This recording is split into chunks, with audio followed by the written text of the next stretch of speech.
ফ্যাসিবাদ কায়েম করতে চাইবে তাদের বিরুদ্ধে আমাদের আন্দোলন চলবে। যত সাংবাদিক, মানবাধিকার নেতৃবৃন্দ এবং জুলাই গণঅভ্যুত্থানে যেসব ছাত্ররা শাহাদাত বরণ করেছেন তাদের সবার রূহ এর প্রতি মাগফিরাত কামনা করছি। এবং পরিশেষে আজকে এই প্রোগ্রামে যারা এসেছেন সবাইকে আমি ধন্যবাদ জানাচ্ছি। আগামী প্রোগ্রামে আসবেন।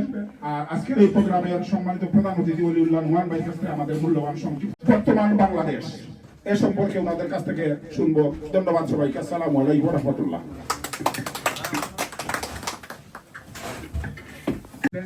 আমার দেশ পত্রিকার নির্বাহী সম্পাদক সৈয়দ ওয়ালিউল্লাহ নোমান ভাই, ওয়ালিউল্লাহ নোমান ভাইকে ওনার মূল্যবান বক্তব্য রাখার জন্য বিনীত অনুরোধ জানাচ্ছি। গুম করেছে, ক্রসফায়ারের নামে খুন করেছে, এসব প্রতিটি খুনের বিচার বাংলাদেশের মাটিতে হতে হবে।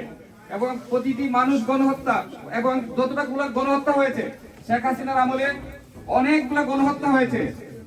তার মধ্যে শাপলা চত্বরের গণহত্যা, আল্লামা সাঈদীর রায়ের দিনে যে গণহত্যা এবং মোদির বাংলাদেশ আগমনের প্রতিবাদে যে প্রতিবাদীকারীদের উপর যে গণহত্যা চালানো হয়েছে, প্রত্যেকটা গণহত্যার বিচার বাংলাদেশের মাটিতে হতে হবে। ন্যায় বিচার, আমরা কোনো অন্যায় বিচার চাই না, আমরা কারো ফাঁসি চাই না, আমরা চাই ন্যায় বিচারের মাধ্যমে, সাক্ষী প্রমাণের মাধ্যমে যে শাস্তি তাদের হবে সেই শাস্তি প্রত্যেকটা জড়িত শেখ হাসিনা সহ প্রত্যেকের জন্য শাস্তি নিশ্চিত করতে হবে।